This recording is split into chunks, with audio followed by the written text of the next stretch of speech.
One Story, 37. Jonathan's Davi 1. 1 Samuel 13, 14, 16-20. Depois do êxodo, mesmo tendo Deus como seu rei, o povo de Israel continuou sem reconhecê-lo como tal. Eventualmente, Saul foi instituído como rei humano a pedido do povo. Desde o início do reinado de Saul, vimos como ele pecou. E, no fim, Deus disse: rejeitei Saul como rei de Israel. Agora, voltamos nossos olhos de Saul para a história de Davi.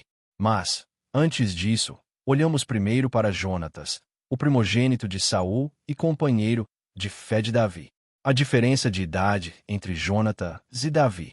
Antes de mergulhar na história de Jonatas, precisamos considerar a diferença de idade entre ele e Davi. Muitas vezes pensamos que Jonatas e Davi eram amigos, e isso é verdade. Mas é mais correto chamá-los de companheiros na fé. Saul se tornou rei aos 40 anos e reinou por 40 anos. Jonatas já era comandante de 1.000 soldados apenas 2 anos após o início do reinado de Saul, o que significa que ele tinha, pelo menos, 20 anos. Quando Saul morreu por volta dos 80 anos, Davi tinha 30 anos ao se tornar rei. Isso indica que Jonatas tinha cerca de 60 anos, uma diferença de idade de aproximadamente 30 anos entre eles. Mencionamos isso porque o amor e a lealdade de Jonatas por Davi não foram apenas afeto entre iguais, mas algo maior, um amor firmado na fé. A salvação do Senhor não depende de muitos ou de poucos. Israel estava em guerra com os filisteus. O exército dos filisteus se reuniu com 30.000 carros, 6.000 cavaleiros e soldados tão numerosos quanto a areia do mar. Os israelitas, vendo a gravidade da situação, se esconderam em cavernas, matagais, rochas, covas e cisternas. Alguns até atravessaram o Jordão para escapar. Saul permaneceu em Gilgal com cerca de 600 homens, e os que estavam com ele tremiam de medo. Nesse momento, Jonatas atacou um destacamento filisteu. Apenas com seu escudeiro, lançou uma ofensiva contra os filisteus. Jonatas declarou: talvez o Senhor haja em nosso favor. Nada pode impedir o Senhor de salvar, seja com muitos ou com poucos. Como resultado, Israel conquistou a vitória por meio de Jonatas. Embora ele tenha quase sido morto depois por causa do voto precipitado de Saul, o povo o protegeu, dizendo: ele lutou com Deus hoje. Isso mostra que Jonatas tinha uma fé profunda em Deus e verdadeira coragem como guerreiro. Por isso, mais tarde, ao apoiar Davi em vez de a si mesmo, isso não foi por fraqueza ou falta de valor.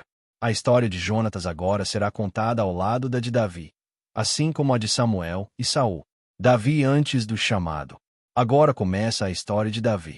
Nos livros históricos do Antigo Testamento, as histórias de Samuel, Saul, Jonatas e Davi não seguem uma ordem linear simples. Suas vidas se sobrepõem. Samuel já não é a figura central, mas ainda está vivo. Saul, embora rejeitado por Deus, ainda é rei. Jonatas está vivo. E agora, Davi entra em cena. Daqui em diante, Samuel, Saul e Jonatas passam a ter papéis secundários na história de Davi. Não sabemos muito sobre a vida de Davi antes de seu chamado, como sabemos sobre Samuel ou Moisés. Mas, assim como José, podemos inferir algumas coisas a partir das Escrituras. Davi era da tribo de Judá, descendente de Boaz e Rute, e o filho mais novo de Jessé, sendo o 8º ou o 7º filho. É geralmente aceito que um dos filhos de Jessé morreu. Por isso uma crônicas lista Davi como o 7º. Quando Samuel foi a Belém para oferecer um sacrifício e convidou os filhos de Jessé, Davi não estava presente. Mais precisamente, Jessé ou seus filhos mais velhos mandaram Davi cuidar das ovelhas no campo durante esse evento importante. Isso implica que Davi foi excluído. Mais tarde, nos Salmos, Davi escreve: ainda que meu pai e minha mãe me abandonem, o Senhor me acolherá. Como José, Davi foi enviado por seu pai para levar alimento aos irmãos mais velhos no campo de batalha. Mas, em vez de recebê-lo, seu irmão mais velho, Eliabe, o repreendeu duramente, dizendo: por que você veio até aqui? E com quem deixou aquelas poucas ovelhas no deserto? Eu conheço seu orgulho e a maldade do seu coração. Você veio só para ver a batalha. Isso nos mostra que Davi enfrentou grandes dificuldades dentro de sua própria família enquanto crescia. É provável que Davi se destacasse desde jovem. Quando mais tarde ele se apresenta diante de Saul para enfrentar Golias, ele diz: quando um leão ou um urso vinha e levava uma ovelha do rebanho, eu ia atrás dele, o atacava e resgatava a ovelha da sua boca. Quando ele se voltava contra mim, eu o agarrava pela juba, o feria e o matava. Claramente, Davi era corajoso e habilidoso desde a juventude. Davi, chamado por Deus. Deus disse a Samuel: estou enviando você a Jessé de Belém. Escolhi um dos filhos dele para ser rei. E ainda, você deverá ungir aquele que eu indicar. Quando Samuel viu o filho mais velho de Jessé, Eliabe, e ficou impressionado com sua aparência, Deus falou claramente: não considere a aparência nem a altura, pois eu o rejeitei. O Senhor não vê como o homem vê a aparência, mas o Senhor vê o coração. Por fim, aquele que não estava presente no início, o mais novo, que cuidava das ovelhas, foi chamado, e Deus disse a Samuel: levante-se e unja-o. É este. A Escritura diz que, uma vez ungido por Samuel, o Espírito do Senhor apoderou-se de Davi com poder. Precisamos entender bem isso. Saul tornou-se rei porque Israel assim quis. Este é o tipo de rei moldado pelo mundo. Alguém que vive segundo seus próprios desejos e a sua própria visão. E Saul viveu exatamente assim. Mas Davi foi ungido por Deus, por meio de Samuel. Como Deus o escolheu e o estabeleceu, Davi, sem dúvida, se tornaria rei. No entanto, naquele momento, ele ainda não era rei. Mesmo depois de Deus ter dito sobre Saul: eu o rejeitei como rei de Israel, Saul ainda era considerado rei aos olhos do mundo. É isso que significa ver pela palavra de Deus. Saul ainda pode ser rei diante dos homens, mas não diante de Deus. Davi ainda pode parecer apenas um pastor desconhecido, mas diante de Deus, ele já era rei. A partir de agora, Saul, com todo o seu poder de rei, será usado para provar e treinar Davi, para que Davi se torne um rei que verdadeiramente seja rei. Davi, mesmo sem ser rei ainda, será treinado como rei, como alguém escolhido entre os filhos do rei, como aquele que já foi separado para o trono.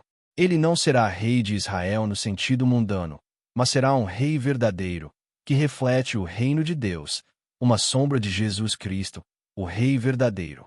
Davi foi instituído rei para apontar para o rei. Em outras palavras, embora Davi carregue o título de rei por toda a sua vida, desde antes da unção até mesmo quando for revelado como pecador, ele será uma figura do verdadeiro rei, Jesus Cristo.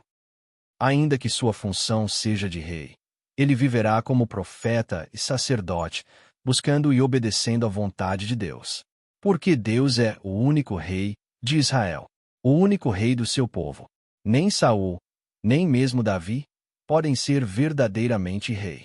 O Espírito do Senhor se retirou, e um espírito maligno veio. O treinamento real de Davi começa.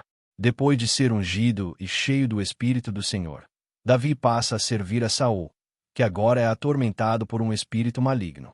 Quando Davi tocava a harpa, o espírito maligno se retirava de Saul. Externamente, Davi era apenas um servo que assistia ao rei. Mas, na realidade, Saul existia para treinar Davi. Davi viu com seus próprios olhos a diferença entre um Saul com o Espírito do Senhor e um Saul do qual o Espírito havia se retirado e que agora era atormentado por um espírito maligno. A questão não era a capacidade de Saul, mas se o Espírito do Senhor estava com ele ou não. É por isso que, quando Davi mais tarde peça diante de Deus no episódio com Batseba, ele clama: não me expulses da tua presença, nem retires de mim o teu Santo Espírito. Eu vou contra ti em nome do Senhor dos Exércitos. Mais uma vez, os filisteus. No Egito, foi Faraó. No deserto, Amaleque. E agora, na terra de Canaã, são os filisteus que continuam oprimindo Israel. O exército filisteu veio lutar contra Israel. Os dois exércitos estavam posicionados em colinas opostas, com um vale entre eles. Então, um campeão filisteu chamado Golias avançou e desafiou Israel, dizendo: escolha um homem para lutar comigo. Se ele puder me enfrentar e me matar, seremos seus servos. Mas se eu o vencer e o matar, vocês serão nossos servos e nos servirão. Durante 40 dias, de manhã e de tarde, ele zombou dos exércitos de Israel. Mas os israelitas ficaram apavorados, e nenhum deles se apresentou. Nesse momento, Davi, enviado por seu pai Jessé para levar comida aos seus irmãos, chega e ouve as palavras de Golias. Davi diz: quem é esse filisteu incircunciso para desafiar os exércitos do Deus vivo? E depois diz a Saul: ninguém deve ficar com medo por causa desse filisteu. Este teu servo irá e lutará com ele.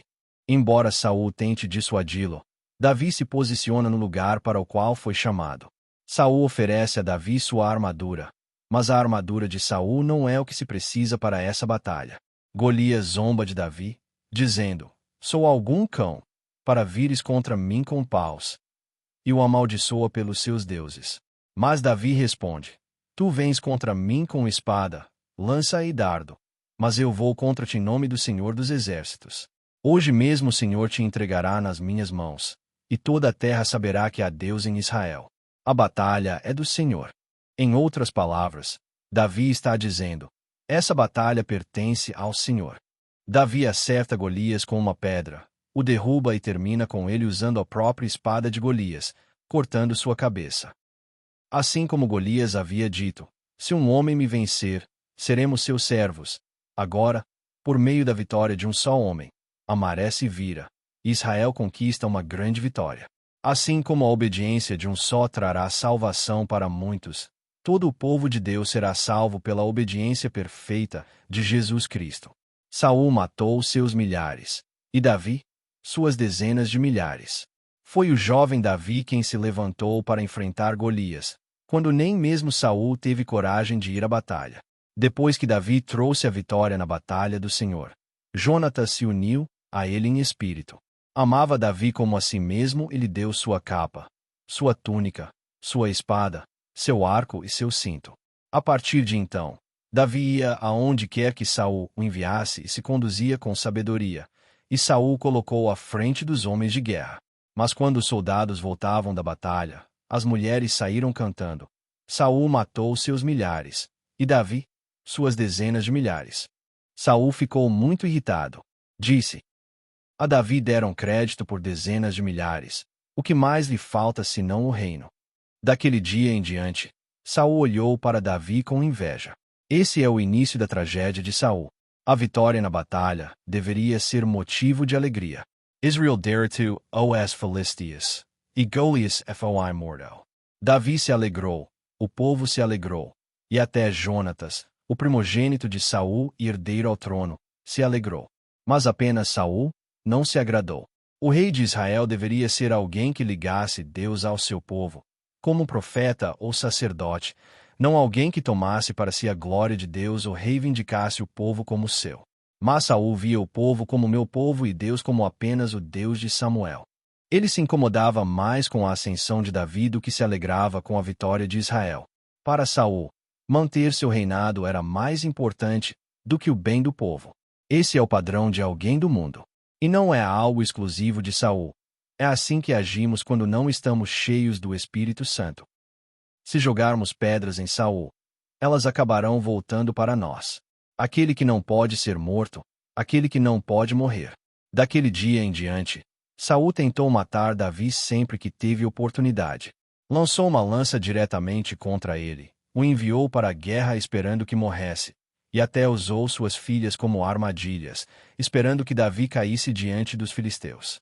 Mas as Escrituras dizem repetidamente: o Senhor estava com Davi. Mesmo quando Davi se escondia no deserto e Saul o procurava todos os dias, Deus não o entregou em suas mãos. Quanto mais Saul buscava matar Davi, mais Davi crescia em prestígio e nome. Saul investia toda a sua força não para defender o reino ou lutar contra inimigos externos, mas para manter seu trono eliminando Davi. Mas Jonatas continuava a ajudar Davi. Às vezes, Saul até jurava que não mataria Davi, mas logo depois tentava de novo. Então Mical, filha de Saul e esposa de Davi, protegeu Davi. Davi fugiu para Samuel, e eles profetizavam quando Saul enviava mensageiros para capturá-lo. Isso aconteceu 3 vezes. Por fim, o próprio Saul veio e também profetizou. Saul não podia matar Davi, e Davi não podia morrer até que o tempo de seu chamado fosse cumprido. O amor de Jonatas. E lá está Jonatas. Saul lhe disse: enquanto o filho de Jessé viver nesta terra, nem você nem o seu reino estarão seguros. Do ponto de vista do mundo, o reinado pertencia a Saul, e depois a Jonatas. Mas Jonatas se alegrou com a vitória de Davi, e o amava. Saul e Jonatas eram pai e filho. Mas um pertencia ao mundo e buscava as coisas do mundo, enquanto o outro pertencia a Deus e buscava a Deus. Jonatas continuou a ajudar Davi. Quando Saul tentou até matar Jonatas por tomar o lado de Davi, Jonatas disse a Davi: tudo o que quiser, eu farei por você. Ele fez uma aliança com Davi. Mostre-me lealdade como a do Senhor enquanto eu viver, para que eu não seja morto. E jamais deixe de mostrar bondade para com a minha família. Jonatas cria que Deus certamente estabeleceria Davi como rei. Um amor assim, segundo os padrões do mundo, é impossível. Mais tarde, quando Davi soube da morte de Saul e Jonatas, ele lamentou: choro por você, Jonatas, meu irmão. Você me era muito querido. Seu amor por mim foi maravilhoso, mais maravilhoso que o amor das mulheres. Saul tinha o título e o poder de rei, mas foi rejeitado por Deus. Davi era um fugitivo, sem posição no mundo, mas protegido pela mão de Deus. E por meio de Davi, Deus continuará a revelar a imagem do verdadeiro rei, Jesus Cristo. Essa história do zelo de Deus e de seu povo continua.